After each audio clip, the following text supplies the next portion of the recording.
শীত পড়ার সাথে সাথে বলবো গরম কাপড় চোপড় পরো, ঠিক আছে? আর বেশি বেশি জায়গায় বলবো ঘুরতে যেও, আমার মতো ঘরে থেকো না। কারণ শীত পড়ার সাথে সাথে তো সবাই অনেক জায়গাতেই ঘুরতে যায়, তো তোমরাও সেরকম ঘুরতে যেও আর সেগুলো আমার সাথে একটু শেয়ার করো, ভালোই লাগবে। আপাতত আমার ঘরোয়া ভিডিওই তো আছে, ঘরে যাওয়া যাবতীয় যা কাজকর্ম করি সেগুলোই আমি তোমাদের কাছে তুলে ধরি, ব্লগিং যেটা বলা হয়, ঠিক আছে?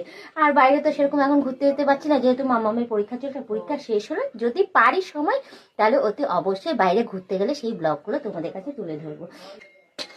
গুড মর্নিং বন্ধুরা, এই দেখো রবিবার দিন সকাল সকাল কিভাবে আমাকে ব্যস্ত থাকতে হয়, একদম সময় পাই না যে কোনো কিছুর দিকে একটুখানি সময় নিয়ে ভিডিও করব বা কোনো কাজ করব বা তোমাদেরকে একটু অ্যাটেনশন দেবো, একদম সময় হয় না। কারণ রবিবার দিন দেখো ঘুম থেকে উঠে সকাল সকাল আমাকে কিভাবে ব্যস্ত হয়ে যেতে হয়। এই দেখো আলু পেঁয়াজ আদা রসুন সব বের করে নিচ্ছি। দেখো এখনো ভাত বসাইনি, এখন ভাত বসাতে যাব। আর দেখো ঘড়িতে বাজে 9:45, 10টা বেজে গেছে। তোমার দাদার জন্য এখনো পর্যন্ত আমার টিফিন রান্না হয়নি। আপাতত এখন মাম্মামের জন্য রেডি করলাম। মাম্মাম যেহেতু চিবিয়ে খায় না, রুটি খেতে পারে না, ওর জন্য কুকারের মধ্যে এই ভাত করলাম।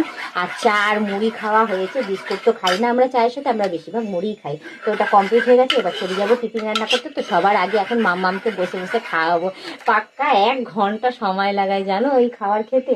কি আর বলবো তোমাদের, আমার হয়েছে জ্বালা, সমস্ত দাঁত ওর উঠে গেছে, তারপরেও বলবো যে ও এই দেখো না, দেখো এই দেখো ভাতটা, তোমরা শুধু দেখো, এই দেখো এরকম পাতলা কুকারে ভাত করা হয়, সেটাও চামচে করে তুলে তুলে ওকে আবার খাবিয়েও দিতে হয়। নিজের কাজ নিজে এখনো পর্যন্ত কিছু করে না। তোমরা যে বলো যে বৌদি সারাদিন তুমি কি করো, তোমার মেসেঞ্জারে কেন কথা বলো না, তোমার ইনবক্সে কেন কথা বলে না, তো তোমরা দেখো রবিবার কেন, আমার সারাটা সপ্তাহে আমাকে এইভাবেই আমাকে চলতে লাগে। ওর কাজ তো ওর কাজও করতে লাগে, বলবো ওরও তো একটা সংসার আছে, পুতুল আছে, তারপর তোমার আঁকি বুকি পড়াশোনা সমস্ত কিছু, ওর কাজও করতে লাগে, আমার কাজও করতে লাগে, আবার তোমার দাদাকেও সময় দিতে লাগে। কি আর বলবো তোমাদের দাদাকে নিয়ে, মানে আমি বলবো কি আর বলবো, এদিকে রান্না বান্না রয়েছে, আদার্স কাজ রয়েছে, আর তার মধ্যেও ফাঁকতালে যখন সময় পাই ভিডিও রিল সমস্ত কিছু তোমাদের কাছে কিছু কিছু আমি আমার কাজের ভিডিও তোমাদের কাছে তুলে ধরি। তো এই দেখো এর সমস্ত খাবার দাবার আমি এখন ছড়িয়ে নিচ্ছি প্লেটে, ছড়িয়ে ঠান্ডা হতে দেবো।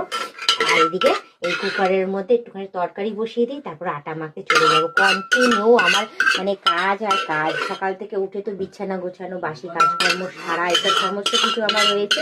আর এখন আজকে রবিবার যেহেতু একদমই সময় নেই, এখন আবার দাদা চলে গেছে বাজারে গিয়ে এখন কি আনবে জানি না, ওইগুলো আবার রান্না বান্না করা, মানে কি আর বলবো। রবিবার দিন যদি ছুটির দিন যদি হয়, ছুটির দিনে যে কি কাজটা যে করতে হয় সে আমি আর তোমাদের বলে বোঝাতে পারবো না। এই দেখো ওর এখন খাওয়া নিয়ে আমি এখন উঠছি, উঠে এই ওপরে রাখবো। তো তোমরা দেখতেই পাচ্ছ যে আমার ঘর এইটুখানি,